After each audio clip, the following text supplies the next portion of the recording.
XML assignment, and the XML assignment asks you to create a couple of xslt scripts.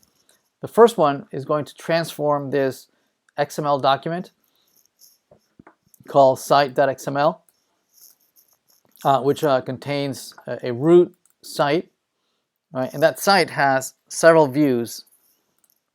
So these are the views here, right? And as it's iterating over these views, right, notice that it has view, and view has two views, but then each view has a unique identifier, PD123 and P234. Down below, it also has components. Now these components have also unique identifiers, WG123, 234, 345, right? And they have some content. Some of them have a source element, other ones have URL, other ones have labels. And above, right, as it's iterating over all the views, right, notice that it references the components down below, right? So that it's going to replace whatever the content is for the components that is down below, is going to replace it in here. Okay, so it's going to transform this input XML into this output XML. So from an XML to another XML, right? So for instance, it's going to replace from site, it replaces it with website, right? Also, it'll transform this attribute into an element description, and will transform every view here into a page, right? And instead of these components being under components, is going to put them inside of each one of the parent views, so that you end up with view and then widgets, widgets, widgets, and then page, and then widgets, widgets, widgets. Okay, so basically it's moving elements around, right? And it's copying content that is in one place of the document and put it in a different place of the document. Right, so that's the first half, converting XML to another XML representation. And we'll see examples in the lecture. And so the second half is to write a second xslt document that takes the output, this output, which is website.xml, and is going to convert it into an HTML representation, right? And the HTML representation is going to look like something like this. It's going to generate an H1 element that says website. It doesn't have to generate this H1 here, right? It's just that this, I'm telling you that it's formatted as an H1. And then down below is going to have a title pages, which is going to be formatted as an H2. And then the list of all the pages, right? Page 1, page 2.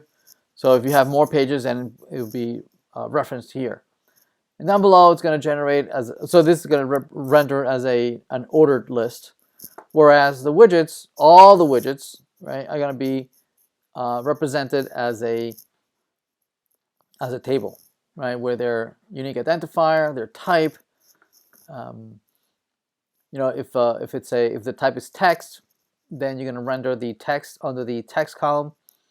If it's an image, you're going to render the image under source, URL under URL, and label for the button down below.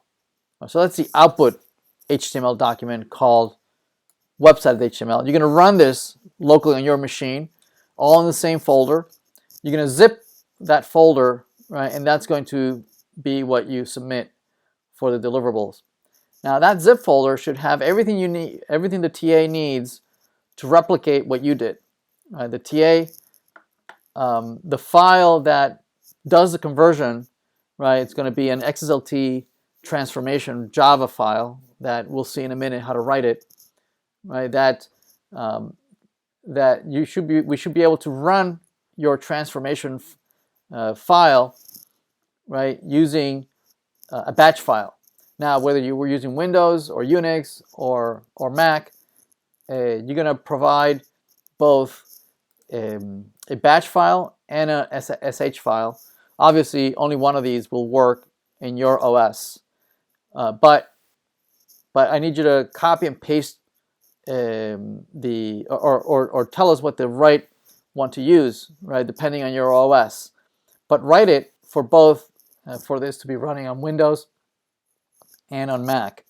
I believe that the content should be exactly the same content. Maybe the difference is that one uses forward slashes and the other one is backslashes. Maybe that's the only difference.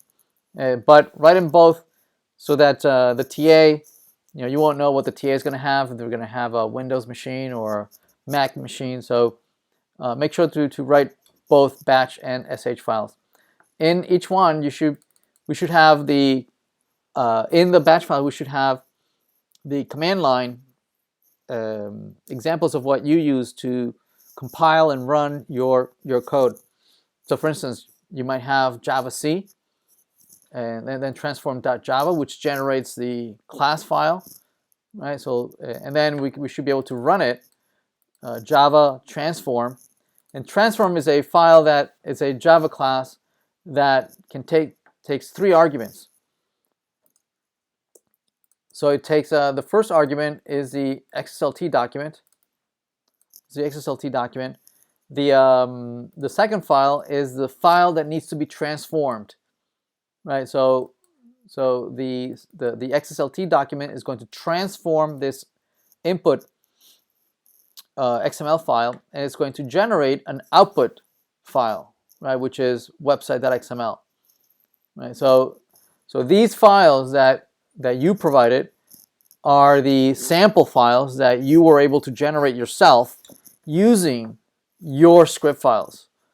So you should be able to run your question files, right, and it should be able to generate website.xml and be able to generate website.html, right? So your own scripts, you should be able to run and generate that. And what the TAs are going to do, they are going to run your files, right, and verify that indeed they work.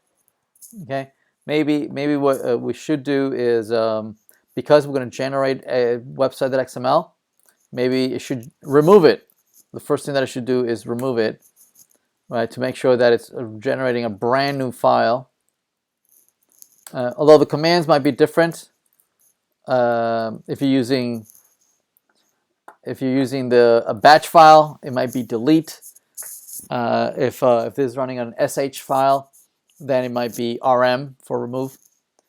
So anyway, so write those, and then zip up the entire directory, and then submit that file. Use your last name as the name of the zip, right, so that we know, well, who it belongs to. Okay. All right. Any questions?